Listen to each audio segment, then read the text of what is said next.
Hello दोस्तों, स्वागत है आपका अपने परिवार स्टडी जीनियस के ऑनलाइन यूट्यूब चैनल के ऊपर। दोस्तों, आज हम सॉल्व करेंगे सबसे इम्पोर्टेंट क्वेश्चन जो एग्जाम में बार-बार पूछा जाता है। जी हाँ, आज हम प्रैक्टिस सेट शुरू करने वाले हैं मैथमेटिक्स। जी हाँ, मैथ देखिए एसएससी जीडी में 4 सब्जेक्ट होते हैं, मैथ्स, रीजनिंग, हिंदी, जीके। तो आज से हम मैथ्स, रीजनिंग, जीके, हिंदी पढ़ाने वाले हैं। जी हाँ गाइज, ये प्रैक्टिस सेट बहुत ज़्यादा इंपॉर्टेंट होने वाला है 2026 का जो भी प्रिपरेशन कर रहे हैं, क्योंकि 2026 में आपको भी पता है बम्पर वैकेंसी आने वाली है। तो ये मौका आप हाथ से ना ही जाने दे तो बेटर रहेगा मेरे ख्याल से। तो अच्छे से तैयारी करना। तो दोस्तों, ये बहुत ज़्यादा इंपॉर्टेंट क्वेश्चन होने वाला है। आज से हम शुरू करेंगे। जैसे कि आप ये यहाँ पे जैसे आप यहाँ पे देख ही रहे होंगे कि ये क्वेश्चन पूछा हुआ क्वेश्चन है 2025। जी हाँ, 2025 में ये पूछा गया क्वेश्चन है, ये आप देख सकते हैं। ये लेटेस्ट क्वेश्चन हम लाए हुए हैं। जी हाँ गाइस, लेटेस्ट क्वेश्चन जो होता है वही हम लाए हुए हैं। तो प्लीज लास्ट तक बने रहिएगा। देखिए, चलिए शुरू करते हैं। एक देखिए यहाँ पे कह रहा है यदि एक कैमरे का क्रय मूल्य उसके विक्रय मूल्य का 75% है, तो लाभ परसेंट क्या होगा। जी हाँ, लाभ परसेंट निकालने का कितनी बार कितना मोस्ट क्वेश्चन है भाई। ये क्वेश्चन हर बार पूछा जाता है, किसी ना किसी शिफ्ट में पूछा ही जाता है ये क्वेश्चन। जी हाँ, तो ये क्वेश्चन बहुत ज्यादा इंपॉर्टेंट है, आप देखिएगा। ये कह रहा है यदि ये कैमरे का क्रय मूल्य उसके विक्रय मूल्य का 75% है। देखिए, निकालने का बहुत सारा फॉर्मूला है, मतलब बहुत सारा तरीका है। मैं आपको एक आसान तरीका बताता हूँ। देखिए, क्रय मूल्य उसके विक्रय मूल्य का, देखिए क्रय मूल्य उसके विक्रय मूल्य का, जिसमें का लग गया उसी में गुना करेंगे। विक्रय मूल्य का 75%, परसेंट बराबर होता है 100। ये तो आपको पता ही है, 75% यानी 75 के नीचे 100। अब देखिए, अब यहाँ पे अब देखिए क्या होगा। ये देखिए सीपी, ये देखिए 100 जो है 100 आके यहाँ मल्टीप्लाई हो जाएगा। 100 सीपी बराबर 75 एसपी। ये तो आपको पता ही है। तो सीपी के बराबर में क्या है 75, तो सीपी बराबर हो जाएगा 75 और एसपी बराबर हो जाएगा आपका एसपी के बराबर में क्या है 100, तो एसपी बराबर हो जाएगा 100। तो ये हो जाएगा 25 तिया 75, ये हो जाएगा 25 चौको 100। तो ये ठीक है। तो सीपी कितना है, सीपी है हमारा 3 और एसपी कितना है, एसपी है हमारा 4। तो प्रॉफिट परसेंट निकालने का फॉर्मूला क्या होता है, प्रॉफिट परसेंट निकालने का फॉर्मूला होता है प्रॉफिट अपॉन सीपी अगुने 100। तो प्रॉफिट कितने का है, एक का। तो एक अपॉन सीपी कितना है 3, 3 अगुने 100। तो ये हो जाएगा 100/3, तो ये हो जाएगा 33 सही 1/3%। ये आपका ऑप्शन में भी दिया होगा। जी, ये आपके ऑप्शन में भी आपके दिया होगा, ये रहा ऑप्शन नंबर बी। उम्मीद करता हूँ आप ये क्वेश्चन समझ गए होंगे। ठीक है, समझ में आया, नहीं समझ में आया तो आपको फिर से बताऊंगा, बाकी आप इसको दोबारा देख सकते हैं। सबसे आसान तरीका यही है ये बनाने का। जी हाँ, सबसे आसान तरीका है। ठीक है, तो आप समझ गए होंगे। अब आते हैं हम दूसरे क्वेश्चन पे। देखिए, जो भी क्वेश्चन है पूछा हुआ क्वेश्चन आपके लिए लाए हैं हम। 2025-24 जो भी लेटेस्ट क्वेश्चन है वही लेकर के आए हैं। और ये क्वेश्चन भाई साहब, मतलब मैं कह रहा हूँ ना, ये क्वेश्चन आप भूलेंगे नहीं जिंदगी में। मैं ऐसा ट्रिक से बताने वाला हूँ इस क्वेश्चन को। जैसे आप देखिए, अभी आपको मैं बता रहा हूँ। ये देखिए, ये कह रहा है इसका इसका एलसीएम निकालें। जैसे देखिए, कह रहा है 2 का पावर 3 गुन्ने 9 के पावर 2 गुन्ने 13। ठीक है, सबसे पहला हमारा काम है कि इसको अभाज्य संख्या में तोड़ना होगा। जी हाँ, अब अभाज्य संख्या क्या होता है, जैसे कि अभाज्य संख्या होता है या तो वो एक से कटे या वो स्वयं खुद से कटे। जैसे एग्जाम्पल के तौर पे आपको ले लेते हैं हम 5। ये तो एक से कटता है, एक तो सब कटते हैं, तो एक से कटेगा, एक खुद 5 से कटेगा। जैसे आप 9, जैसे यहाँ पे 9 दिया हुआ है, ये अभाज्य नहीं है। ये एक से कटता है, 9 से कटता है, पर 3 से भी कटता है। समझ गए, उम्मीद करता हूँ समझ गए होंगे। तो पहले इसको हम अभाज्य संख्या में तोड़ेंगे। ठीक है, तो क्या आप समझ पा रहे। देखिए, जब भी इस टाइप का क्वेश्चन पूछे तो सबसे पहले आपको दिमाग में यही आना चाहिए कि इसको अभाज्य संख्या में तोड़ना है। ठीक है, सबसे पहले से अभाज्य संख्या 2 का पावर 3, 9 का पावर 2 और इंटू 13। सबसे पहले इसको अभाज्य संख्या में तोड़ेंगे तो 2 का पावर 3 इसको यहीं कर जाएंगे क्योंकि अभाज्य है, दो अभाज्य संख्या। और 9 को क्या लिखेंगे, 3 का पावर 2, 3 का पावर 2 9, फिर इसका पावर में 2 है। ठीक है, इंटू 13। ठीक है, समझ में आ गया इतना। ठीक है, एक तो ये वाला, ये हमने अभाज्य संख्या में एक तोड़ दिया। अब दूसरा क्या है, दूसरा है यहाँ पे 2, 2 का पावर 3 गुने 13 का पावर 2, ये 13 है, और गुने 19, ठीक है। अब इसको अभाज्य संख्या में तोड़ना है, तो इसको अभाज्य संख्या में तोड़ने के लिए क्या करना होगा, ये खुद अभाज्य संख्या है, ठीक है। तो एक तो ये हो गया, ठीक है, क्योंकि 13 अभाज्य है, एक से कटता है, खुद से कटता है, इसके अलावा और किसी में। और तीसरा क्या है, तीसरा है, एक मिनट, तीसरा क्या है, तीसरा है आपका 9 का पावर 3, 13 का पावर 2 और 19 का पावर 2। क्या है, 9 का पावर 3, 9 का पावर 3, 9 का पावर 3, और उसके बाद क्या है, 13 का पावर 2, 19 का पावर 2, 13 का पावर 2, 19 का पावर 2। तो 9 का पावर 3 ये अभाज्य है, तो 3 का पावर 2, देखिए ये अभाज्य है, तो 3 का पावर 2 9 हो जाता है, फिर इसका पावर 3 है, ठीक है। और उसके बाद 13 का पावर 2, फिर उसके बाद 19 का पावर 2। अब ये प्रॉपर हमारा हो चुका है, ठीक है।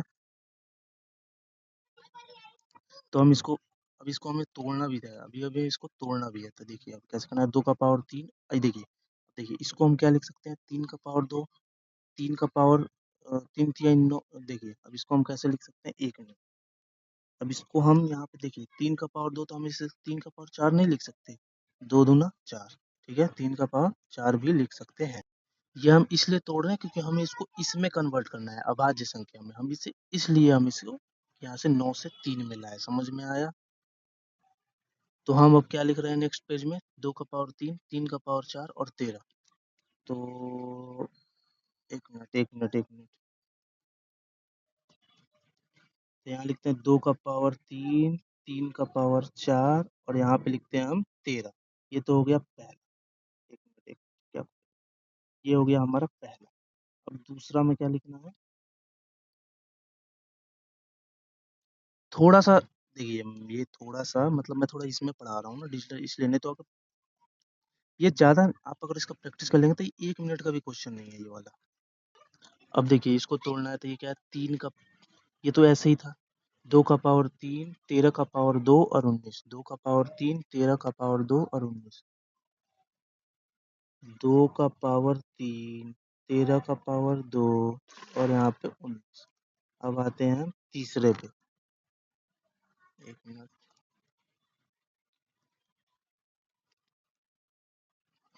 तीसरा में क्या है, 3 का पावर 2 और 3, तो इसको हम 3 दूना 6 यानी कि 3 का पावर 6 लिख सकते हैं। तो 3 का पावर 6, 13 का पावर 2 और 19 का पावर 2, यही होगा, होगा ना, समझ में आ रहा है। 3 का पावर 6, 13 का पावर 2 और 19 का पावर 2, 3 का पावर 6, 13 का पावर 2 और 19 का पावर 2, ठीक है।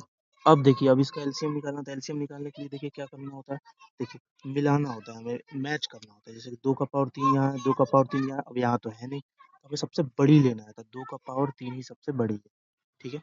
उसके बाद हम 3 का पावर में आते हैं, 3 का पावर 4, और इधर 3 का पावर है ही नहीं, इधर 3 का पावर 6, तो इसमें 3 का पावर 4, 3 का पावर 6 में बड़ा कौन सा है, 3 का पावर 6, तो ये हो जाएगा, ठीक है। तीसरा बाद में 13 का पावर, 13 का पावर यहाँ 1 है, 13 का पावर 2, 13 का पावर 2, तो बड़ा कौन सा है, 13 का पावर 2। अब चौथे 19, 19 का पावर 0, 19 का पावर 2, तो बड़ा कौन सा है, 19 का पावर 2। यही हमारा एलसीएम हो जाएगा। लेकिन बड़ा, बड़ा से बड़ा चूज करना है एलसीएम के लिए, और एचसीएफ के लिए छोटा से छोटा, बस यही अंतर है इसमें। तो उम्मीद करता हूँ ये क्वेश्चन समझ गए होंगे दोस्तों। आप इसको एक बार और देख लेना, रिपीट कर लेना, मैं थोड़ा समझाने में टाइम लगा है, बाकी ये क्वेश्चन 1 मिनट का भी नहीं होता है, बहुत इजी क्वेश्चन है। तो इसका आपका राइट आंसर हो जाएगा। देखिए क्या क्या है, यहाँ पे क्या आया है क्वेश्चन में, 2 का पावर 3, 3 का पावर 6, 13 का पावर 2, 19 का पावर 2, ये ऑप्शन नंबर आपका सी हो जाएगा राइट आंसर। कुछ बच्चों का कहना है यहाँ पे ये 3 का पावर 6 है, तो यहाँ पे तो 9 का पावर 3 है। तो दोस्तों बात एक ही हुआ, देखिए बात एक ही हुआ, यहाँ पे देखिए, यहाँ पे क्या है, 3 का पावर 6 आ रहा है, तो 3 का पावर 6 या 9 का पावर 3, एक ये 3 का पावर 6, यानी कि 3 का पावर 6 भी उतना ही आएगा आंसर जितना 9 का पावर 3 आने वाला है। बस एग्जामिनर यहाँ पे 9 का पावर 3 कर दिया है थोड़ा घुमाने के लिए। ठीक है, उम्मीद करता हूँ आप ये दूसरा भी क्वेश्चन समझ गए होंगे। अब आते हैं तीसरा क्वेश्चन। तीसरा, वह अनुपात ज्ञात कीजिए जिसमें 8.3 ग्राम वाले चावल को इतना प्रति ग्राम वाले चावल के साथ मिलाया जाए तो इतना मूल्य। ये आपका एलिगेशन मेथड से बनेगा। जैसे कि यहाँ पे 8 का पावर 3 और अनुपात यहाँ पे दिया है 5 का पावर 3, मतलब सॉरी, मतलब 5:3। मैं क्या कर रहा हूँ, मैं कुछ गलती कर रहा हूँ। ये इसको ऐसे बनेगा, ये देखिए, ये एलिगेशन मेथड से बनता है। जैसे कि 8.3 अनुपात 5.3, और ये जो है ना, ये मिलाया जाने वाला ये नीचे होता है 6.3। पॉइंट पॉइंट आ रहे हैं तो पॉइंट को हटा दो, क्योंकि देखिए तीनों में अगर पॉइंट सेम है तो उसको हटा देते हैं, तो इसी ये हो जाएगा 83, 53, 63। ठीक है, इतना समझ गए? 83, 53, 63।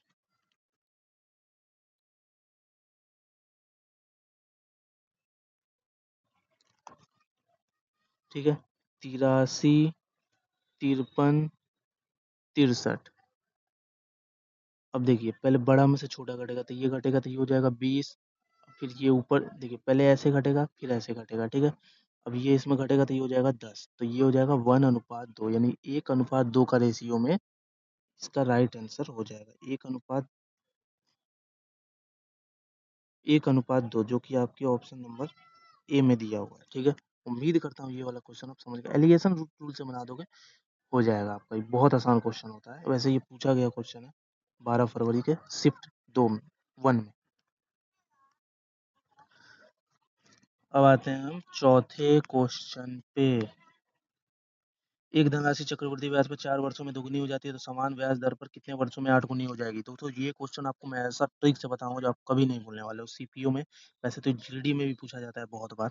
ये एक धनराशि चक्रवृद्धि ब्याज, कभी कभी इसी के जगह साधारण ब्याज भी हो जाता है। तो साधारण ब्याज का अलग तरीके से बनता है, चक्रवृद्धि ब्याज का अलग तरीके से। तो मैं आपको चक्रवृद्धि ब्याज बताता हूँ, साधारण भी बता दूंगा बाद में। ठीक है, तो ये देखिए, 4 वर्षों में दोगुनी हो जाती है, 4 वर्षों में दोगुनी हो जाती है, तो उसी समान ब्याज दर पर कितने वर्षों में 8 गुनी हो जाएगी। तो अगले 4 वर्षों में 4 गुनी होगी, अगले 4 वर्षों में 8 गुनी होगी। देखिए, इसका स्क्वायर करते जाना है, 2 दूना 4, 4 दूना 8, दूना 16, दूना मतलब 2 2 से गुना करना है। तो हमें 8 गुनी तक ही करनी थी, कह रहे हैं ना 8 गुना, तो 8 गुनी पे जाकर रुक जाना है। यहाँ पे 4 4 4 ऐसे जाना है। ठीक है, यहाँ पे स्क्वायर स्क्वायर, यहाँ पे प्लस प्लस। ठीक है, तो 4 तिया 12, तो यही हमारा राइट आंसर हो जाएगा। दोस्तों ये ऐसे ही बनेगा, बहुत आसान क्वेश्चन होता है। साधारण ब्याज के लिए भी बताएंगे, नेक्स्ट टॉपिक पे बताने वाले हैं। बहुत आसान होता है दोनों क्वेश्चन। तो आपको पता चल गया कि एक साधारण ब्याज पर 4 वर्षों में इतनी हो जाती है, तो देखिए क्वेश्चन किसी न किसी शिफ्ट में पूछने वाला है जीडी 2026। बस नंबर डिजिट को बदल देगा, बाकी यही रहेगा सेम। मैं कह रहा हूँ यही रहने वाला है। अब आते हैं अगले क्वेश्चन। देखिए, बड़े क्वेश्चन से तो घबराना नहीं है आपको। सबसे पहले ये एक पाइप एक, एक पाइप एक पानी की टंकी को 36 मिनट में भर सकता है। देखिए, पाइप ए ले लेते हैं, 36 मिनट में भर सकता है, इसको प्लस मानना। ठीक है, क्योंकि भर रहा है। और दूसरा पाइप उसे 48 घंटे में भर सकता है, तो बी 48 घंटे, इसको भी प्लस कर लो। और कह रहा है लेकिन एक तीसरा पाइप उसे 18 मिनट में खाली कर सकता है। अब देखिए, खाली कर रहा है तो इसको हम माइनस में लेंगे। ठीक है, देखो, भरने वाले को हम प्लस में ले लेंगे और खाली करने वाले को माइनस में लेंगे। अब ये तीनों का एलसीएम निकालना है। अब ये तीनों का एलसीएम निकालना है। ठीक है, तो ये तीनों का एलसीएम 36 48 200। देखिए, आप इसको ऐसे वाला भी निकाल सकते हो। वैसे वैसे मेरे ख्याल से ये शायद 144 होना चाहिए। 36 36 48 48 चौको 48 48, एक सेकेंड, 48 तिया 144, 18 8 144, 36 36 चौको, हाँ 144 ही इसका राइट एलसीएम होगा। ठीक है,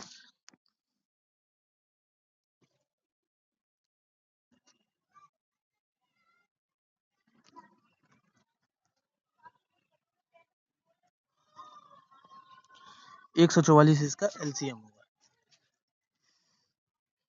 तो ए बराबर कितना आया था? 36, जो कि प्लस में था। बी बराबर कितना था? 48, जो कि प्लस में था। सी कितना था?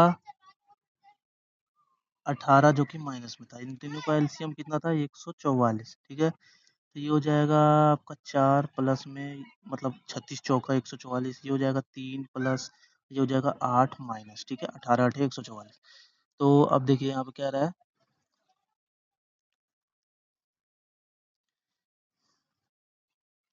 ये कह रहा है 18 16 मिनट में, ये देख रहा है पहले दो पाइप को शुरू में 16 मिनट के लिए खोला जाता है। पहले दो पाइप को खोला जाता है, पहले दो पाइप को खोला जाता है, किसको? ए प्लस बी, पहले दो पाइप को खोला जाता है। ठीक है, ए प्लस बी तक। ए कितना है? 4, बी कितना है? 3।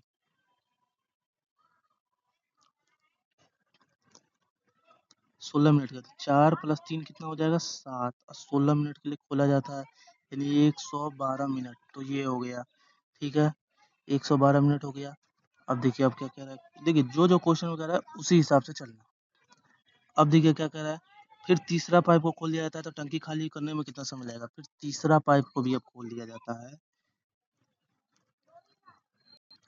अब देखिए अब तीसरा पाइप को भी खोल दिया जाता है, तो यानी ए प्लस बी प्लस सी, तीसरा पाइप, यानी कि ए बी तो 7 था, तीसरा 8, यानी 7 माइनस 8 यानी कि -1। देखिए अब ये माइनस में आ गया।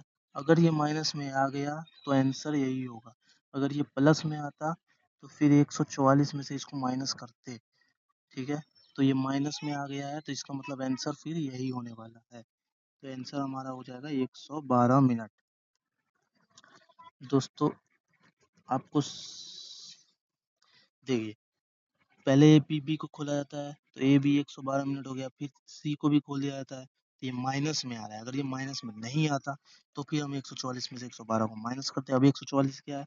144 जो ये इसका एलसीएम आ रहा था, मतलब टोटल का, तो हम इसको माइनस करते हैं, फिर उसको मल्टीप्लाई करते हैं, लेकिन ये माइनस में आ गया है, तो इसलिए आंसर यही हो जाएगा, ए बी वाला ही आंसर हो जाएगा। उम्मीद करता हूँ अभी क्वेश्चन समझ गए होंगे। तो दोस्तों समझ में आ गया आपको, माइनस होगा तो फिर ए प्लस बी वाला जो क्षमता यानी जो पहले ही वाला होगा वही आंसर हो जाएगा। प्लस में होता तो फिर चलिए नेक्स्ट वीडियो में आप प्लस वाला ही समझा देंगे अब, और वो एक साधारण ब्याज वाला जो 4 वर्षों में इतना हो जाता है। तो ठीक है, तो ये 2 क्वेश्चन मुझे याद है, मैं टाइप कर दूँगा, समझा दूँगा, और देखूँगा कि शिफ्ट में पूछा गया था, क्या सच में पूछा भी गया है, क्या है, मतलब आपको समझा दूँगा। ठीक है?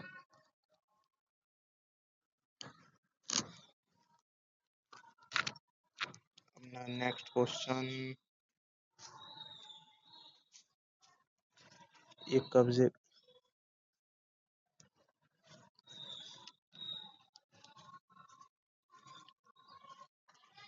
जी हाँ, ठीक है, 12 फरवरी के शिफ्ट 1 में पूछा गया, 2025 में ही है। एक कस्बे की जनसंख्या प्रतिवर्ष 8 वर्ष की वृद्धि हो रही है, वर्तमान में इतनी है। देखिए वर्तमान में इतनी है, और 8% प्रतिवर्ष की दर से बढ़ रही है। देखिए 8% बढ़ रही है, तो 100 में से 8 जोड़ेंगे तो 108, जब 8 माइनस होती तो 100 में से माइनस करते यानी कि हो जाता 92। ठीक है, समझ में आया? यानी कि अगर वृद्धि हो रही है तो 100 में से प्लस करेंगे, और घट रही है तो 100 में से माइनस करेंगे, तो 100 में से प्लस यानी 108, यानी 108। अब कितने वर्ष के लिए? 2 वर्ष के लिए, तो हम 2 बार लिख देंगे। ठीक है, 3 वर्ष के लिए होता तो 3 बार लिखते हैं। ठीक है, अब कुछ नहीं का काटा पीटी है बस, 2 जीरो से 2 जीरो, 1 जीरो से 1 जीरो, और ये हो जाएगा 5, ये हो जाएगा आपका 54, और ये 5 9, और इसमें इसमें मल्टीप्लाई आप करेंगे तो जो आंसर आएगा वही हो जाएगा। 1 मिनट, देखिए 9 चौका, देखिए 8 चौका 32, 2 दोनों 18। देखिए, और देखिए यूनिट डिजिट से इसका आंसर निकलेगा। देखिए 9 चौको 36 का 6, 6 अठे 48 का 8, यानी लास्ट में 8 आएगा, तो लास्ट में 8 सिर्फ यही है, इनमें नहीं है, इनमें नहीं है, इनमें नहीं है। देखिए यूनिट डिजिट ने आपका इतना बड़ा क्वेश्चन सॉल्व किया है, तो एक यूनिट डिजिट अलग से मैं लाऊंगा, बहुत ज़्यादा इंपॉर्टेंट है यूनिट डिजिट, आपको परसेंटेज में भी काम है, मतलब लगभग हर सब्जेक्ट सब्जेक्ट टॉपिक वाइज सब सब्जेक्ट में काम आता है वो। तो यूनिट डिजिट पकड़ बना लिए तो आपका क्वेश्चन बहुत जल्दी सॉल्व होगा। अब आते हैं अगले क्वेश्चन, कितना रह गया?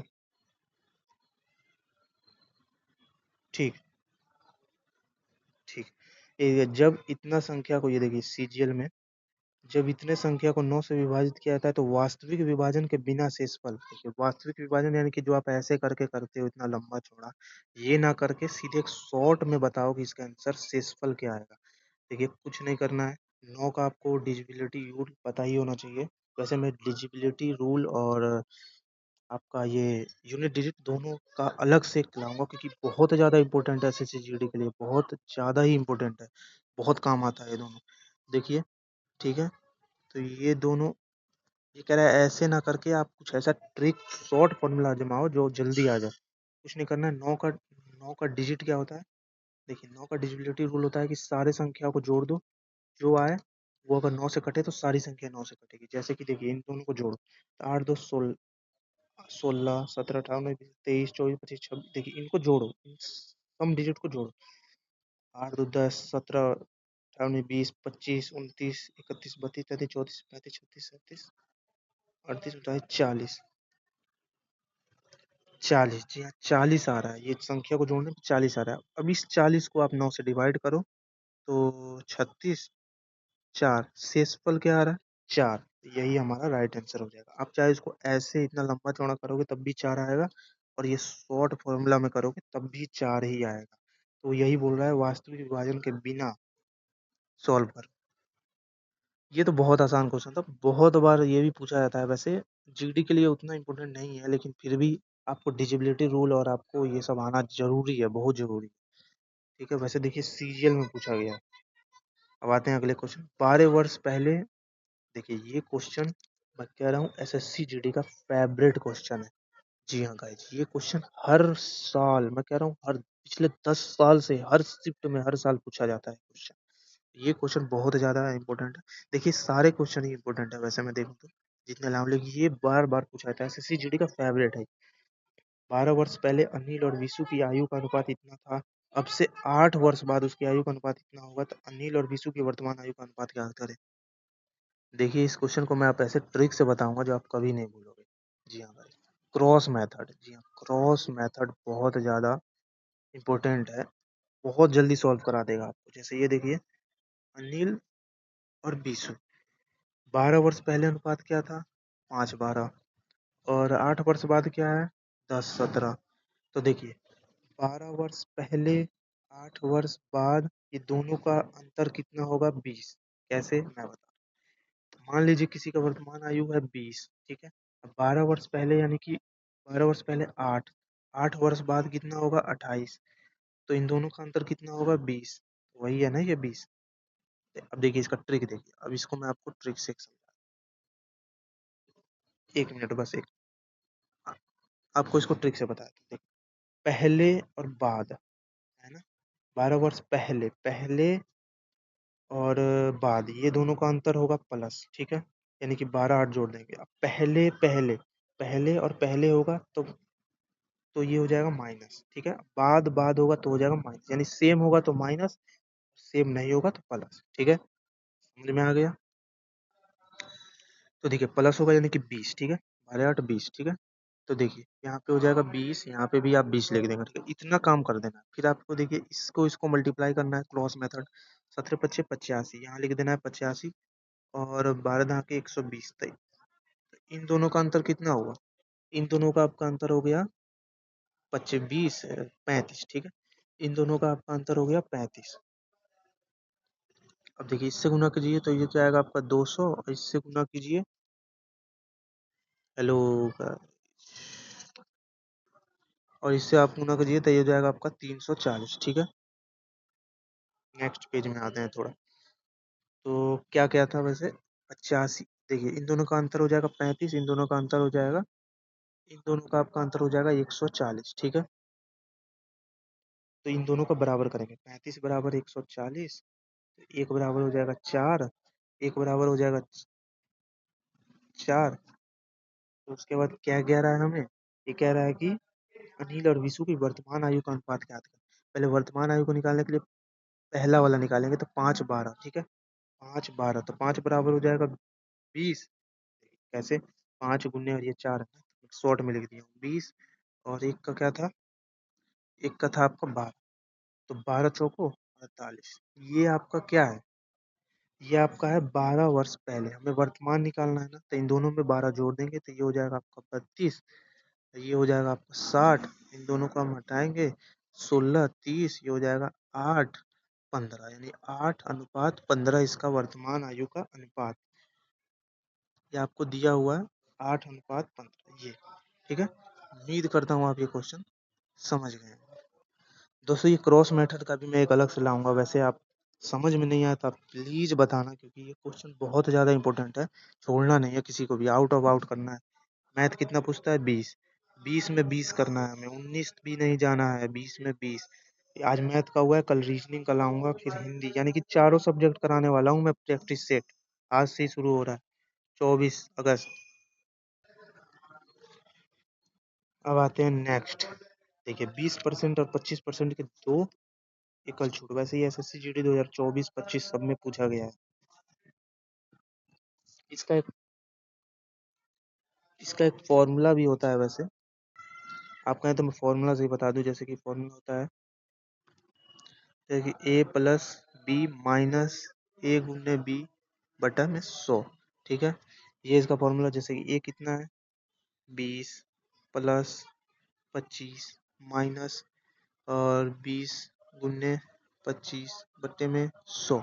इसको अगर आप सॉल्व करते हैं तो आपका यहाँ पे आंसर इजीली आ जाएगा। वैसे आपको ये नहीं करना है तो आप ऐसे भी कर सकते हैं। 20% और 25% की दो एकल प्रभावित छूट, तो 20% जैसे आप इसको 100 मानेंगे, 20% यानी 20% छूट यानी 80, अब 25% छूट यानी 75।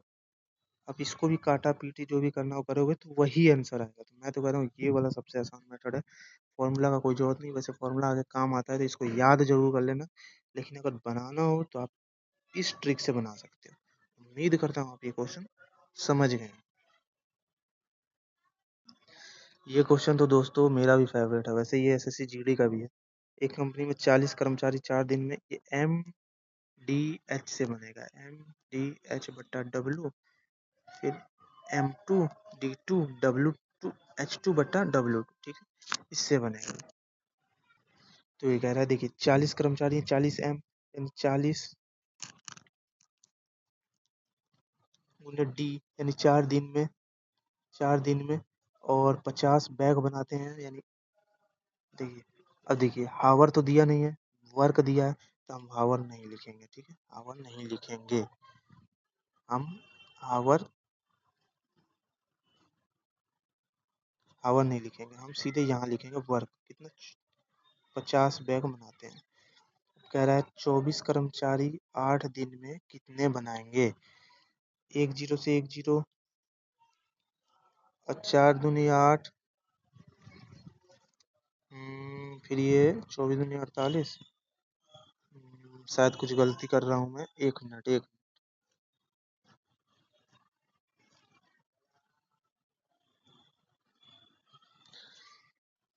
40 कर्मचारी 4 दिन में 50 बैग बनाते हैं, तो 24 कर्मचारी 8 दिन में कितने बैग बनाएंगे? ठीक है, 4 × 6 = 24, और ये कर रहा है 8×5 = 40, 5×10 = 50, 6×10 = 60, यानी इसका आंसर हो जाएगा 60। ठीक है, समझ में आया? MDH/W, M2D2H2/W2 इसी फॉर्मूले से बनता है। जो दिया हो उसको कर लो, मान लो M दिया ही नहीं है तो सिर्फ इससे कर लेगा, D दिया ही नहीं है तो सिर्फ इससे बनेगा। ठीक है, समझ में आ रहा है? ठीक, अब आते हैं अगले क्वेश्चन।